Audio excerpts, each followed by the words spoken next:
Hola mis amigos, soy yo, el Matagatos. Hoy van a ver un video sobre una cultura extinta, difícil de encontrar ya que hoy en día nadie tiene huevos. This is Sparta! Entonces están en lo correcto. Hablo nada más ni nada menos que de Esparta. Empiezo.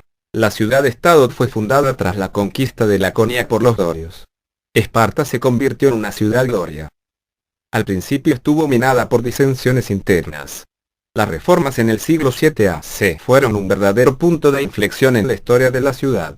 A partir de entonces todo se encaminaría a reforzar su poderío militar y Esparta se convertiría en la ciudad hoplita por excelencia. Esparta sometió a la totalidad de Laconia. Comenzó por conquistar toda la vega del Eurotas para rechazar a los de Argos y asegurarse la hegemonía de toda la región. La segunda etapa consistió en la anexión de Mesenia. Esparta era ya la ciudad más poderosa del área, con Arcadia y Argos como únicos rivales.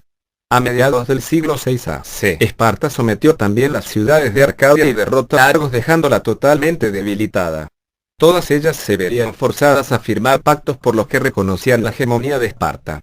Fue en el marco de estas luchas con los argivos que Esparta adoptó el estilo hoplita de combate, aproximadamente entre los años 680 y 660 AC1. Durante el siglo VI AC, los espartanos mantuvieron una activa política exterior que incluía la alianza con Creso de Libia frente a la amenaza persa. También combatieron los tiranos de Grecia y depusieron a muchos de ellos fracasando frente a otros. Polícrates de Samos resistió a la invasión espartana. Sin embargo también apoyaron a tiranos que les pudieran ser favorables y en Atenas intentaron restaurar a los pisístratidas pero la oposición de la influyente Corinto lo impidió.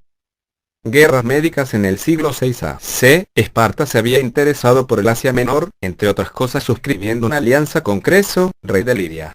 Al comienzo del reinado de Cleómenes I, sin embargo, se mostraría más aislacionista, rechazando apoyar, en el 499 AC, la revuelta de las ciudades de Jonia contra los medos, persas, para centrarse en consolidar su propio imperio del Peloponeso.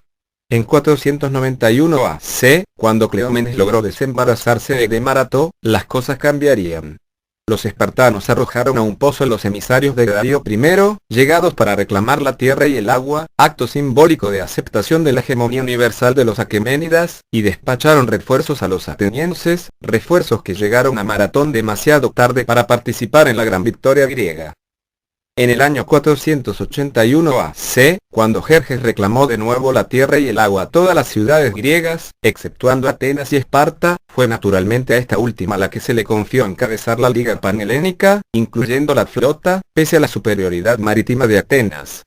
Tras haber renunciado a defender Tesalia, los espartanos, mandados por su rey Leónidas, defendieron valerosamente el desfiladero de las Termópilas, retrasando en forma notable el avance de los persas, y permitiendo a la flota replegarse hacia Salamina. En contrapartida, la total victoria de Salamina fue obra de los atenienses, quienes tuvieron que recurrir al chantaje para forzar la batalla en el estrecho, siendo así que el navarca almirante, espartano de la flota, Criatos, deseaba replegarse al istmo de Corinto.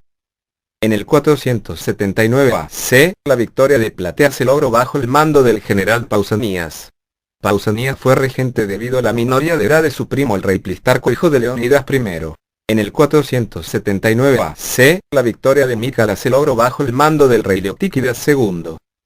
El general Pausanias recibió la misión de destruir el puente de barcas construido por los persas sobre el Bósforo, con el fin de dificultar su retirada, pero una tempestad se encargó por él del trabajo. Con el restablecimiento de la paz, Esparta propuso abandonar a su suerte las ciudades jonías, demasiado lejanas, pero tropezó con la oposición de Atenas, lo mismo que en su sugerencia de expulsar de la anfictionía de Delfos a las ciudades culpables de medismo alianza con los persas, es decir, las de Tesalia. Guerra de Peloponeso. La guerra se prolongaba demasiado.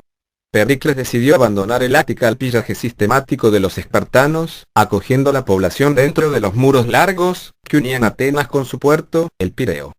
En el 425 AC se produjo la humillante derrota de Facteria, donde 120 iguales, ver más abajo, pertenecientes en su mayor parte a las grandes familias de Esparta, fueron capturados en un islote. La ciudad tendría que rendir la flota para recuperar a sus hoplitas. El golpe fue traumático. Era la primera vez que se veía a los iguales rendirse en vez de combatir hasta la muerte. En el 421 se firmó con el estratego ateniense Nicias una paz largo tiempo anhelada. Pese a todo, las tensiones permanecieron. Esparta y Atenas chocaron nuevamente en el 418 AC por una disputa territorial en Mantinia. Atenas decidió que Esparta había roto los tratados, y la guerra recomenzó en el 415 AC. Los atenienses organizaron una expedición contra Sicilia que terminó en desastre. La revuelta de las ciudades jonias de la Liga de Delos permitió a Esparta imponerse en el campo de batalla. En el 404 AC, una Atenas sitiada terminó por capitular. Esparta obligó a Atenas a cortar los largos muros en 10 estadios, algo menos de 2 kilómetros, por cada extremo, y a unirse a la Liga del Peloponeso. Los espartanos, sin embargo, titubearon respecto al sistema de gobierno que impondrían a la ciudad. Todo el mundo estaba de acuerdo en la necesidad de poner fin a la democracia, pero se dudaba entre una oligarquía radical bajo tutela espartana y otra más moderada, sin guarnición espartana para sostenerla.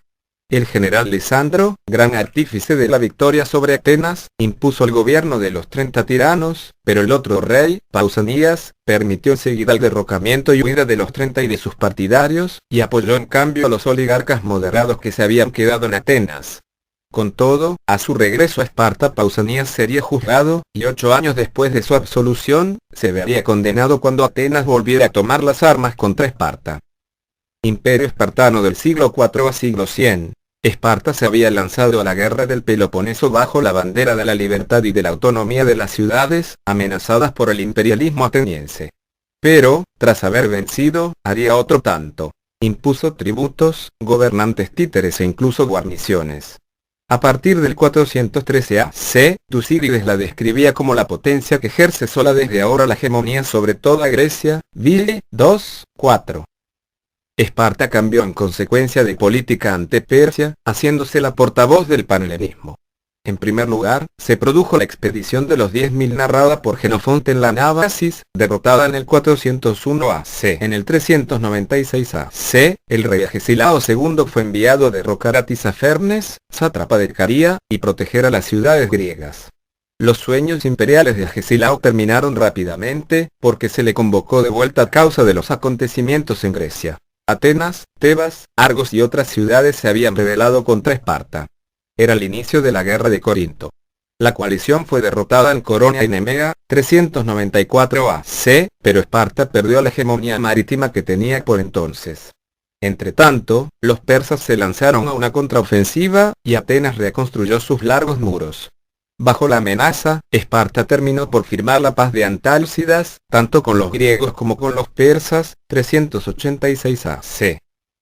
Esta paz, protegida por el gran rey persa, permitía en realidad a Esparta continuar su política imperialista con la excusa de proteger la autonomía de las ciudades más pequeñas. Esparta obligó a Argos a conceder a Corinto su independencia, e incluso a Olinto a respetar la autonomía de sus ciudades de la Calcídica. En el 378 AC, sin embargo, el conflicto volvió a aparecer tras una racia espartana contra el Pireo. Concluyó con la paz entre Atenas y Esparta, 371 AC, preocupadas ambas por los avances de Tebas. Esparta lanzó de inmediato un ataque contra la ciudad beocia que terminó en el desastre de Leuctra. El general tebano Epaminondas destrozó el ejército espartano comandado por Cleómbrotos I y organizó una poderosa ofensiva contra Esparta. Esta se vería obligada a reclutar a numerosos hilotas a fin de proteger la ciudad. Fue el final de la hegemonía espartana. Declive del poder espartano. La hegemonía espartana fue clara entre el 403 AC y el